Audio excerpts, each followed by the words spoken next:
Hello दोस्तों, आपका एक बार फिर से हमारे चैनल पर स्वागत है। हम पढ़ रहे हैं बायोलॉजी फाउंडेशन बैच, जिसमें हमारी क्लास आज 4 है। अगर अभी तक आपने क्लास 3 तक नहीं देखी है तो 1 to 3 क्लास आप सिस्टम से आप देखें। आपको प्लेलिस्ट मिल जाएगी हमारे चैनल पर, और वीडियो के डिस्क्रिप्शन में भी आपको प्लेलिस्ट की लिंक मिल जाएगी। चलिए शुरू करते हैं क्लास 4, जिसमें हम पढ़ रहे हैं कोशिका, सेल। सेल में हम आज पढ़ेंगे सबसे पहले स्मूथ एंडोप्लाज्मिक रेटिकुलम और रफ एंडोप्लाज्मिक रेटिकुलम। फिर इसके बाद हम राइबोसोम पढ़ेंगे, गोल्गी बॉडी पढ़ेंगे इसी वीडियो में। तो आप वीडियो में अंत तक बने रहें और सबको डिटेल में देखें कैसा क्या होता है स्मूथ और रफ एंडोप्लाज्मिक रेटिकुलम। समझते हैं। आप एक बार देख लें एंडोप्लाज्मिक रेटिकुलम दिखता कैसा है। स्मूथ एंडोप्लाज्मिक रेटिकुलम, जिसका शॉर्ट फॉर्म है SER। SER जो आपको जे वाला भाग आपको दिख रहा है, इसमें आपको वहां पर राइबोसोम नहीं दिख रहे होंगे। राइबोसोम यानी कि छोटे छोटे, मैं आपको एक बार इससे दिखा देता हूँ। अगर आपको देखिए छोटे छोटे जे होते हैं, बॉल्स छोटी छोटी, जो इस वाले फिगर में इस साइड दिख रही हैं आपको, इस साइड नहीं दिख रही होंगी। तो ये स्मूथ एंडोप्लाज्मिक रेटिकुलम है। आगे चल के हम इसको डिटेल में पढ़ेंगे। मैं आपको बस एक पढ़ने का अंदाज बता रहा हूँ। हम आगे चल के हम इसको ऐसे कवर करेंगे, क्या आप एक बार डायग्राम में समझ लें। और इस साइड अगर आप देखेंगे तो दिखता है आपको रफ एंडोप्लाज्मिक रेटिकुलम, जिसका शॉर्ट फॉर्म होता है RER, रफ एंडोप्लाज्मिक रेटिकुलम, जिस पर राइबोसोम पाए जाते हैं। इस पर ये छोटे छोटे आपको गोले दिख रहे होंगे, ये राइबोसोम का हिस्सा होते हैं, जो आपको यहाँ पर लिखा दिख रहा भी होगा। हम पहले स्मूथ और रफ एंडोप्लाज्मिक रेटिकुलम कवर करेंगे, उसके बाद हम राइबोसोम भी कवर करेंगे इस वीडियो में। तो चलिए देखते हैं आगे। एक बार फिर आप डायग्राम देखें। आपने स्मूथ रफ को मैंने डायग्राम में आपको दिखाया है, तो आप एक बार फिर देखें। आप जो ये वाला हिस्सा है, इसको ही हम स्मूथ और रफ एंडोप्लाज्मिक रेटिकुलम कहते हैं। एंडोप्लाज्मिक रेटिकुलम की जो डेफिनेशन है, एंडोप्लाज्मिक रेटिकुलम की जो डेफिनेशन है, एंडोप्लाज्मिक रेटिकुलम यानी ER, इसका शॉर्ट फॉर्म हो जाता है, एक झिल्लीदार कोशिकीय संरचना है। यानी कि एक झिल्लीदार कोशिकीय संरचना होती है एंडोप्लाज्मिक रेटिकुलम, जो कोशिका के भीतर पदार्थों के परिवहन और संश्लेषण में मदद करती है। यानी कि जो कोशिका है, हमारी सेल है, उसके अंदर और बाहर परिवहन, यानी कि कुछ क्या पदार्थ उसके अंदर जाएंगे, क्या पदार्थ उसके बाहर जाएंगे, के लिए मदद करती है कौन? Endoplasmic reticulum. ठीक है। जैसे कि हमारा घर है, तो घर में आपको पता होगा कि किस व्यक्ति को मैं घर के अंदर आने देना है, किसको घर के बाहर ही रहने देना है। ठीक है। तो उसके लिए ये एक मुख्य भूमिका निभाता है एंडोप्लाज्मिक रेटिकुलम। यह एक जटिल नेटवर्क के रूप में कोशिका द्रव साइटोप्लाज्म में फैली होती है, साइटोप्लाज्म में फैली होती है, और कोशिका के विभिन्न कार्यों को महत्वपूर्ण भूमिका निभाती है। कोशिका के जो विभिन्न कार्य होते हैं, उसको भी हम इसमें हम कवर करेंगे आगे एंडोप्लाज्मिक रेटिकुलम में। मैंने सिर्फ आपको एक डेफिनेशन बताई है, जिसमें डेफिनेशन में सबसे ज्यादा इंपॉर्टेंट है कि एंडोप्लाज्मिक रेटिकुलम जो होता है, वो परिवहन में संश्लेषण परिवहन और संश्लेषण में मदद करता है। यानी कि सेल के अंदर क्या अंदर जाएगा, क्या बाहर आएगा, सेल के अंदर क्या अंदर जाएगा, क्या बाहर आएगा, इसमें मदद करता है एंडोप्लाज्मिक रेटिकुलम। आगे देखते हैं। चलिए अब समझते हैं हम एंडोप्लाज्मिक रेटिकुलम के प्रकार, कि एंडोप्लाज्मिक रेटिकुलम के प्रकार क्या क्या हैं, कितने प्रकार के होते हैं। दोस्तों, एंडोप्लाज्मिक रेटिकुलम मुख्य प्रकार से दो भागों में दोस्तों दो भागों में बांटा जाता है एंडोप्लाज्मिक रेटिकुलम। पहला है रफ एंडोप्लाज्मिक रेटिकुलम, दूसरा है smooth endoplasmic reticulum. Point number 1, rough endoplasmic reticulum को हम समझते हैं। इसकी सतह पर राइबोसोम उपस्थित होते हैं जिससे यह खुरदुरी रफ दिखती है। पहला पॉइंट है और आईएमपी पॉइंट है। इसकी सतह पर राइबोसोम उपस्थित होते हैं जिससे यह खुरदुरी दिखती है।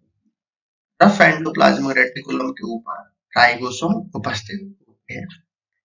दूसरा पॉइंट है प्रोटीन संश्लेषण प्रोटीन सिंथेसिस में सहायता करता है।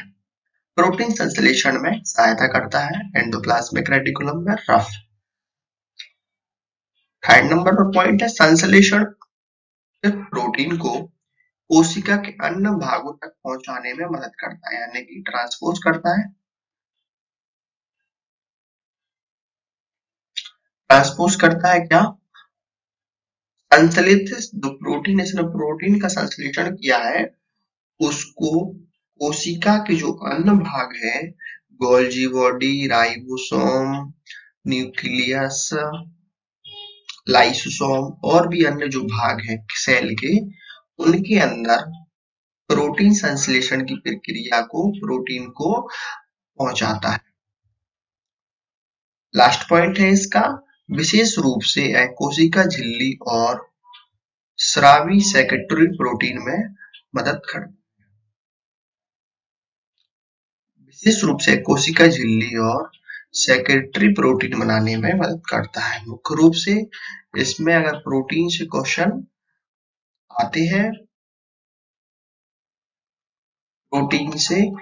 आते हैं, तो आपको ध्यान रखना है कि रफ एंडोप्लाज्मिक रेटिकुलम इसका भाग है। चलिए आगे देखते हैं। स्मूथ एंडोप्लाज्मिक रेटिकुलम SER, पहला पॉइंट है इस पर राइबोसोम नहीं पाए जाते हैं इसलिए यह चिकनी होती है। इस पर राइबोसोम नहीं पाए जाते हैं इसलिए यह चिकनी होती है। इस पर राइबोसोम नहीं पाए जाते हैं इसलिए यह चिकनी होती है। आप मन ही मन बोले और ज्यादा बार बोले तो आपको याद हो जाएगा। दूसरा पॉइंट है लिपिड और स्टेरॉइड के संश्लेषण में मदद करती है। जो स्मूथ एंडोप्लाज्मिक रेटिकुलम है लिपिड और स्टेरॉइड के संश्लेषण में मदद करती है। लिपिड और स्टेरॉइड के संश्लेषण में मदद करती है स्मूथ एंडोप्लाज्मिक रेटिकुलम। नंबर का पॉइंट है कोशिका में विषैले पदार्थों को निष्क्रिय करने का कार्य करती है। कोशिका में विषैले पदार्थों को निष्क्रिय करने का कार्य करती है, यानी कि कोशिका में जो पदार्थ अब किसी काम का नहीं है, कोशिका में कोई पदार्थ किसी काम का नहीं है और वह अब अपना जीवन समाप्त करने वाला है तो उसको समाप्त कर देती है। चौथे नंबर पे कैल्शियम आयरन का भंडार करता है। तो स्मूथ एंडोप्लाज्मिक रेटिकुलम में कैल्शियम आयरन का भंडार करता है जो मांसपेशियों की संकुचना मसल्स कंस्ट्रक्शन के लिए आवश्यक होता है, यानी कि मसल्स को बढ़ाने के लिए आवश्यक होता है। कौन? स्मूथ एंडोप्लाज्मिक में कैल्शियम आयरन का भंडार होता है। एक बार इसको रिवीजन करते हैं। स्मूथ एंडोप्लाज्मिक रेटिकुलम में क्या क्या होता है? राइबोसोम नहीं होते हैं, चिकना होता है, लिपिड और स्टेरॉइड का संश्लेषण करता है, विषैले पदार्थ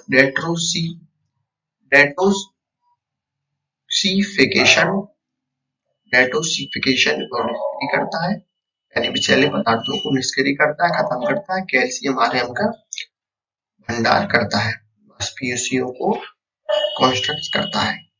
आगे देखते हैं एंडोप्लाज्मिक रेटिकुलम के कार्य। दोनों के दोस्तों एक ही कार्य है, मतलब कि हम अब इसमें रफ और स्मूथ को अलग अलग नहीं समझेंगे, दोनों को मिक्स कर हम समझेंगे। पहला है प्रोटीन संश्लेषण कौन करता है? Rough endoplasmic reticulum ribosome protein निर्माण में सहायक होता है, जैसे कि मैं आपको अभी बता चुका हूं। दूसरा पॉइंट है लिपिड संश्लेषण कौन करता है? Smooth endoplasmic reticulum. विषहरण कौन करता है? स्मूथ। कोशिका के अंदर पदार्थों का परिवहन कौन करता है? Rough endoplasmic reticulum. Calcium iron का भंडार कौन करता है? कैल्शियम आयरन का अभिहल मतलब आपको पता है स्मूथ एंडोप्लाज्मिक रेटिकुलम करता है। चलिए, ये तो सिर्फ सिंपल से पॉइंट है, मैं आपको एक रिवीजन के तौर पर एक बताने के लिए बताए हैं। चलिए आगे देखते हैं। एंडोप्लाज्मिक रेटिकुलम से महत्वपूर्ण तत्व जो एग्जाम के पर्सपेक्टिव से आईएमपी हो जाते हैं। पहला पॉइंट है हमारा, एंडोप्लाज्मिक रेटिकुलम पहली बार 1945 में वैज्ञानिक केथ पोर्टर द्वारा खोजा गया।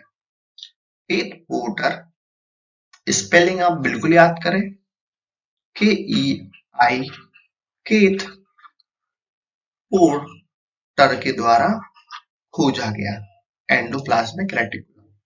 आप मनी मन बोले या आप घर पर अकेले हैं, अकेले कमरे में, कोई आपके आसपास नहीं है, तो आप जोर से भी चिल्ला सकते हैं। एंडोप्लाज्मिक रेटिकुलम की खोज किसने की? केथ पोर्टर ने 1945। दूसरा पॉइंट है झिल्लीदार नलिकाओं यानी ट्यूब्स, थैलीनुमा संरचना और वेसिकल्स से बना होता है।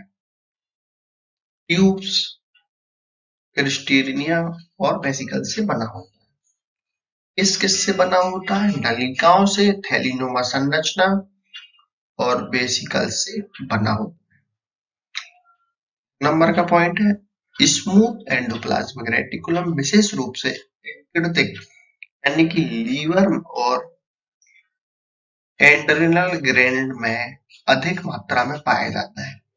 जो स्मूथ एंडोप्लाज्मिक रेटिकुलम है वह लीवर में और एड्रिनल ग्लैंड में अधिक मात्रा में। एड्रिनल ग्लैंड दोस्तों हम आगे चल के जब हम ग्लैंड टॉपिक पढ़ेंगे अपने बायोलॉजी में, तो उसमें हम इसको और क्लियर समझेंगे। आगे है रफ एंडोप्लाज्मिक रेटिकुलम विशेष रूप से अग्नाशय, पैनक्रियास और प्लाज्मा कोशिका, प्लाज्मा सेल में अधिक विकसित होता है। जो रफ एंडोप्लाज्मिक रेटिकुलम है वह अग्नाशय यानी पैनक्रियास और प्लाज्मा सेल में अधिक विकसित होता है। पॉइंट है इसका महत्वपूर्ण तत्व में एक कोशिका झिल्ली, गोल्जी बॉडी और लाइसोसोम से संबंधित होता है। गोल्जी बॉडी और लाइसोसोम हम इसी वीडियो में हम आगे कवर करेंगे, तो आपको और अच्छे से इसका आइडिया हो जाएगा। चलिए देखते हैं। एक बहुत ही अच्छी शायरी है, शायरी तो नहीं दोस्तों, एक मोटिवेशनल क्विट कह सकते हैं हम इसको। मोटिवेशनल क्विट कह सकते हैं। विनर वो होता है जो बार बार हारने के बाद एक बार और प्रयास करना। विनर वो होता है जो बार बार हारने के बाद एक और बार, दोस्तों बार की जगह यहाँ पर बात लिख गया है तो आप थोड़ा टाइपिंग मिस्टेक हो चुकी है, सॉरी दोस्तों। विनर वो होता है जो बार बार हारने के बाद एक और बार प्रयास करता है। चलिए आगे देखते हैं दोस्तों। अब हम समझते हैं राइबोसोम को। राइबोसोम दोस्तों आपको इस स्ट्रक्चर में कुछ यहाँ पर दिख रहा होगा, ये छोटे छोटे बॉल्स टाइप की आपको पूरी कोशिकाओं में दिख रही होंगी, और जो एंडोप्लाज्मिक रेटिकुलम पर भी सबसे ज्यादा पाए जाते हैं, इनको हम समझते हैं। जो एंडोप्लाज्मिक रेटिकुलम का जो पूरा भाग है, लेकिन इसके बीच में जो छोटे छोटे बॉल से चिपकी दिख रही होंगे आपको, इसको कहते हैं राइबोसोम। दोस्तों बैकग्राउंड में थोड़ी सी आवाज आ रही होगी, आप उसको इग्नोर करें। क्या है कि मेरे पास कुछ ऐसा खास सेटअप नहीं है कि मैं नॉइस कैंसलेशन कर सकूं, लेकिन जितना भी हो सकता है मैं अपनी तरफ से पूरी कोशिश कर रहा हूं। आप क्वालिटी पर फोकस करें कि मैं आपको क्या पढ़ा रहा हूं और आपके लिए कितना आईएमपी है ये सब चीजें, क्योंकि ये सब चीजें आपको फ्री में कोई नहीं देगा जो मैं दे रहा हूं। तो आगे देखते हैं। राइबोसोम। राइबोसोम की पहले डेफिनेशन देखते हैं। राइबोसोम कोशिका के एक महत्वपूर्ण सूक्ष्म जैविक कण है। जैविक कण का मतलब दोस्तों, जैसे कि मैंने एक पॉइंट बना दिया तो ये एक कण हो गया, ठीक है। जैसे कि मैंने एक पॉइंट बना दिया तो ये कण हो गया। प्रोटीन संश्लेषण प्रोटीन संश्लेषण, प्रोटीन सिंथेसिस के लिए जिम्मेदार होता है। इसे कोशिका का प्रोटीन फैक्ट्री ऑफ सेल भी कहा जाता है। आईएमपी पॉइंट आपको मार्क कर लेना है और स्क्रीनशॉट ले लेना है या आपको नोट कर लेना है। Protein factory of cell, protein factory of the cell किसको कहा जाता है? राइबोसोम को कहा जाता है। प्रोटीन फैक्ट्री, कोशिका का प्रोटीन फैक्ट्री किसको कहा जाता है? राइबोसोम को कहा जाता है। का प्रोटीन फैक्ट्री किसको कहा जाता है? राइबोसोम को कहा जाता है। कोशिका का प्रोटीन फैक्ट्री किसको कहा जाता है? राइबोसोम को कहा जाता है। यह झिल्ली रहित नॉन मेम्ब्रेनस संरचना होती है जो सभी प्रकार की कोशिका यूकैरियोटिक प्रोकैरियोट में पाई जाती है। राइबोसोम जो है दोनों में पाया जाता है। राइबोसोम जो है दोनों में पाया जाता है, यूकैरियोटिक कोशिकाओं हो या प्रोकैरियोटिक कोशिकाओं हो। राइबोसोम की खोज जो है 1953 में हुई है। 1953 में हुई है। जियोरेजी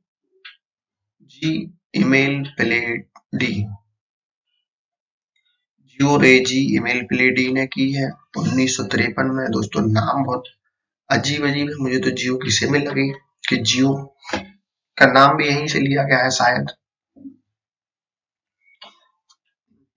राइबोसोम की खोज जो है जियो रेजी ईमेल प्लेड ने की है। आपको जैसा ही लग रहा जियो और ईमेल है। इसके लिए उन्होंने 1974 में नोबेल पुरस्कार से सम्मानित किया। जो जियोरेजी हैं उनको 1974 में राइबोसोम की खोज के लिए उनको 1953 में सम्मानित किया गया। जियोरेजी ईमेल प्लेडी ने राइबोसोम की खोज की, 1953 में खोज की, 1974 में उनको सम्मानित किया गया। बहुत बढ़िया। राइबोसोम की संरचना, स्ट्रक्चर ऑफ राइबोसोम को हम थोड़ा डिटेल में समझते हैं। जो आपको जो पेन की फोटो दिख रही होगी जो गलती से नहीं डली है, आपको एक बहुत अच्छा एग्जांपल बताने के लिए मैंने आपको एक फोटो लगाई है, तो हम चलिए उसको देखते हैं।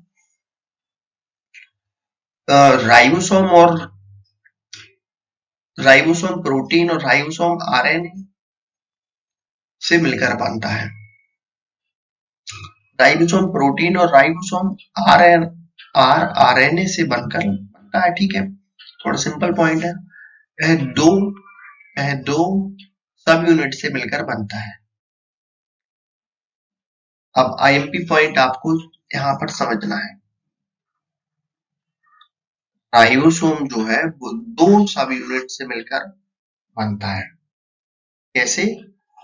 राइबोसोम दो सब यूनिट से मिलकर बनता है, ठीक है। जैसे कि प्रोकैरियोटिक कोशिकाओं में राइबोसोम आपने सुना होगा 70S राइबोसोम पाया जाता है। यूकैरियोटिक कोशिकाओं में राइबोसोम 80S राइबोसोम पाया जाता है। लेकिन ये दो सब यूनिट से मिलकर बनता है, तो कैसे बनता है?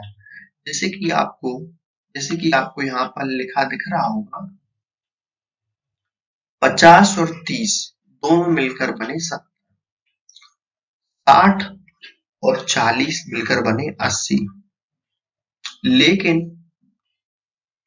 मैथ के हिसाब से तो जे 80 होने चाहिए थे और जे 100 होने चाहिए थे।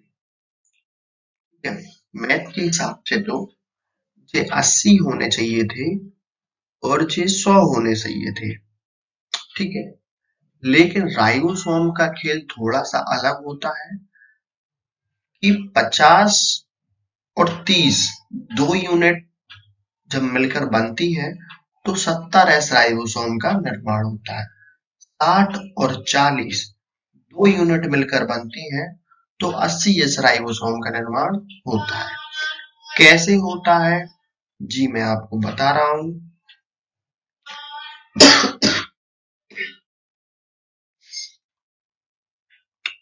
60S और 40S, 50S, 30S।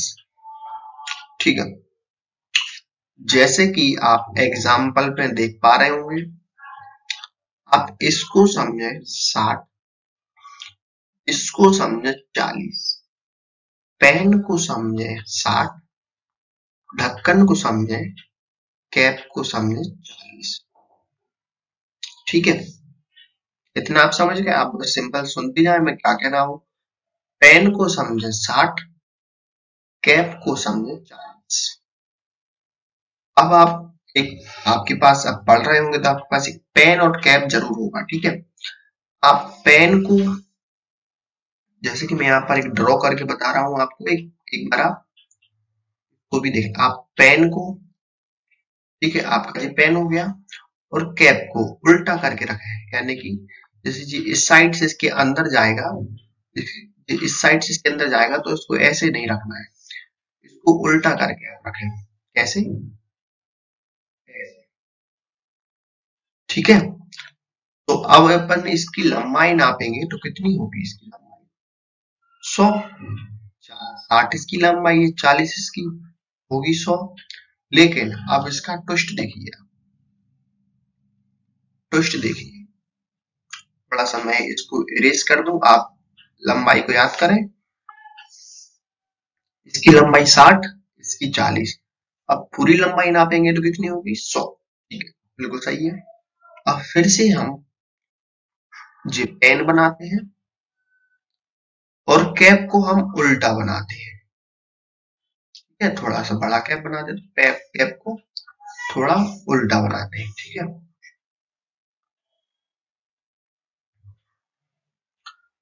अब आप समझे,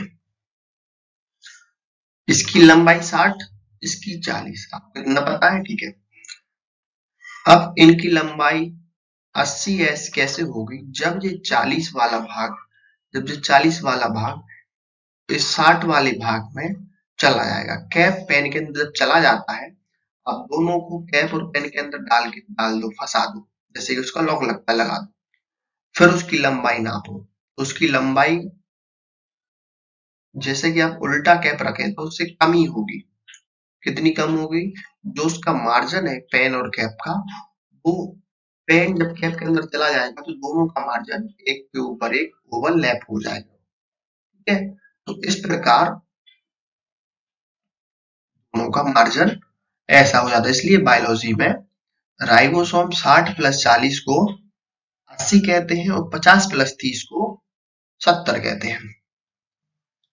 चलिए इसमें आगे समझते हैं। यहाँ एस सबअर्बिश यूनिट दरअसल अपकेंद्रीय गुण सेडिमेंटेशन को दर्शाता है। ये सिर्फ बस लिखने के लिए बताया। आगे देखते हैं। राइबोसोम झिल्ली रहित होता है और यह स्वतंत्र रूप से कोशिका द्रव्य साइटोप्लाज्म या एंडोप्लाज्म रेटिकुलम से जुड़ा होता है, यानी साइटोप्लाज्म या एंडोप्लाज्म रेटिकुलम से जुड़ा होता है। आगे देखते हैं। वीडियो थोड़ी सी बड़ी हो रही है तो आप दोस्तों चिंता ना करें, हम जिसको जल्दी खत्म करने की कोशिश करते हैं। क्या है कि अपन को वीडियो बड़ी होने से दिक्कत नहीं होनी चाहिए, अपन को समझ आए, इससे आपको दिक्कत होनी चाहिए। तो राइबोसोम के कार्य देखते हैं। प्रोटीन संश्लेषण करता है। राइबोसोम एमआरएनए को सहायता में प्रोटीन, सीधा इंपॉर्टेंट है, आप सीधा ऊपर ऊपर से देखिए, प्रोटीन संश्लेषण करता है, एंजाइमों का निर्माण करता है, कोशिका वृद्धि और विभाजन में सहायक होता है, डीएनए के आनुवंशिक जानकारी का प्रसारण करता है। क्या क्या करता है? प्रोटीन संश्लेषण करता है, एंजाइम निर्माण करता है, कोशिका वृद्धि, कोशिका विभाजन में मदद करता है, डीएनए के आनुवंशिक जानकारी का प्रशासन करता है, यानी कि ट्रांसपोज करता है, कि डीएनए की जानकारी ट्रांसपोज करता है कौन? राइबोसोम। आगे देखते हैं राइबोसोम के इंपॉर्टेंट फैक्ट्स। यह सबसे छोटी और गैर झिल्लीदार ऑर्गेनेल है। राइबोसोम जो है सबसे छोटा और गैर झिल्लीदार होता है। सबसे छोटा और गैर झिल्लीदार होता है। दूसरा है यह सभी प्रकार की कोशिका है, प्रोकैरियोटिक और यूकैरियोटिक में पाया जाता है। राइबोसोम जो है प्रोकैरियोटिक एंड यूकैरियोटिक दोनों कोशिकाओं में पाया जाता है। फिर आता है राइबोसोम आरएनए और प्रोटीन से मिलकर बना होता है। राइबोसोम जो है आरएनए प्लस प्रोटीन से मिलकर बनता है। राइबोसोम जो है आरएनए और प्रोटीन से मिलकर बनता है। यूकैरियोटिक कोशिकाओं में 80S और प्रोकैरियोटिक कोशिकाओं में 70S राइबोसोम पाया जाता है। जैसा कि मैंने अभी आपको जो एग्जांपल में समझाया था उसमें आपको ये भी बताया था। लास्ट पॉइंट है माइक्रोकॉन्ड्रिया और क्लोरोप्लास्ट के अंदर भी 70S राइबोसोम पाया जाता है, जो एंडोसिम्बायोटिक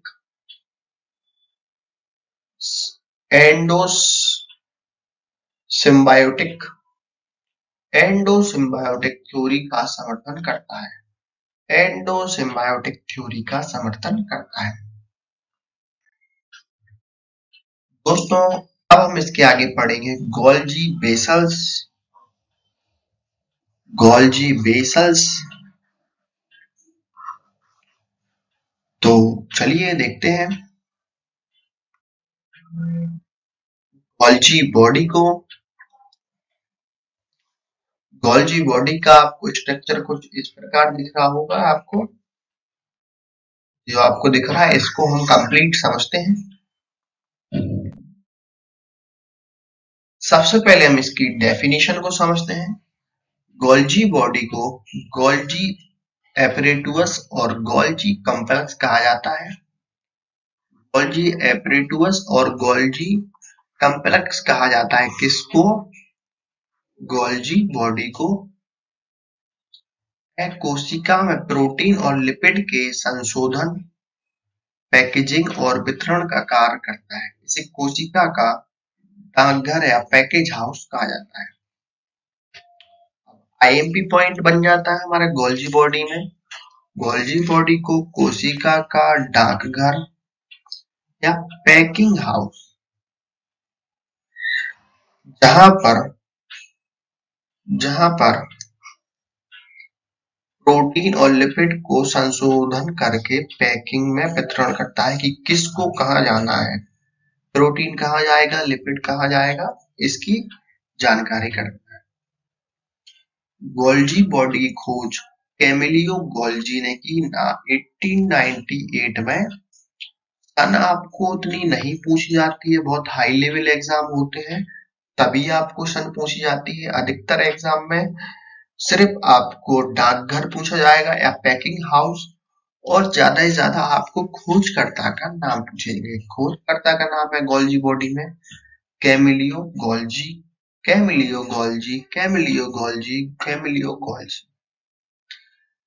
ठीक है, आगे देखते हैं हम। गोल्जी बॉडी के कार्य प्रोटीन और लिपिड का संशोधन एवं पैकेजिंग करती है। प्रोटीन और लिपिड में प्रोटीन लिपिड का संशोधन एवं पैकेजिंग करती है। लाइसोसोम का निर्माण करती है। Golgi body. हार्मोन और एंजाइम का स्रावन करता है कौन? गोल्जी। हार्मोन्स और एंजाइम का उत्पन्न करता है। ठीक है, कोशिका झिल्ली और पाचन एंजाइम का निर्माण। कोशिका झिल्ली, कोशिका की जो झिल्ली होती है सेल मेम्ब्रेन, उसका निर्माण करती है कौन? Golgi body. पदार्थों को कोशिका के बाहर भेजता है, जैसे कि हमारी जो कोशिका है उसके बाहर कौन सा पदार्थ जाएगा, उसके लिए गोल्गी बॉडी जिम्मेदार होता है। आगे देखते हैं, महत्वपूर्ण तथ्य है हमारे गोल्गी बॉडी में सभी यूकैरियोटिक कोशिकाओं में पाया जाता है। गोल्गी बॉडी जो होता है सभी यूकैरियोटिक कोशिकाओं में पाया जाता है, सभी यूकैरियोटिक कोशिकाओं में पाया जाता है, लेकिन प्रोकैरियोटिक कोशिकाओं में नहीं पाया जाता। प्रोकैरियोटिक कोशिकाओं में नहीं पाया जाता, प्रोकैरियोटिक कोशिकाओं में नहीं पाया जाता, यूकैरियोटिक कोशिकाओं में पाया जाता है गोल्गी बॉडी। पादप कोशिकाओं में इसे डिक्टियोसोम कहा जाता है, डिक्टोसोम कहा जाता है, डिक्टियोसोम कहा जाता है। पादप कोशिकाओं में डिक्टियोसोम कहा जाता है। यह जो गोल्गी बॉडी है सेक्रेटरी सेल में अधिक सक्रिय होती है, सेक्रेटरी सेल में अधिक सक्रिय होती है। इसको भी हम आगे चल के डिटेल में समझेंगे सेक्रेटरी सेल क्या होती है। ठीक है, बस हमारी क्लास खत्म ही हो गई है। अब आईएमपी बात मैं आपको बता दूं अपने चैनल से रिलेटेड, आपको अगर कोई भी चीज पर डाउट है तो आप उसका स्क्रीनशॉट लेकर हमारे इस पेज पर भेज सकते हैं, इंस्टाग्राम पर मैसेज कर सकते हैं। आपको कुछ और जानकारी लेनी है किसी एग्जाम के बारे में या कोई डाउट है आपको, जो आपको मुझसे पर्सनल बात करनी है, तो आप इस आईडी पर मैसेज कर सकते हैं और कमेंट करके बता सकते हैं आपको क्या दिक्कत आ रही है। ठीक है, आईडी में सिर्फ आपको इसलिए शेयर कर रहा हूं कि कमेंट में आप फोटोज नहीं भेज सकते कि आपका कोई पेपर प्रीवियस ईयर पेपर का क्वेश्चन है या कोई आपको ऐसा डाउट है जो आप खुल के नहीं बता सकते, सबको आप पर्सनली बताना चाहते हैं, तो आप इस आईडी को फॉलो करें और मैसेज करें, आपको रिप्लाई जरूर मिलेगा। तो धन्यवाद, आज की क्लास हमारी यहाँ ही समाप्त होती है, मिलते हैं नेक्स्ट क्लास में।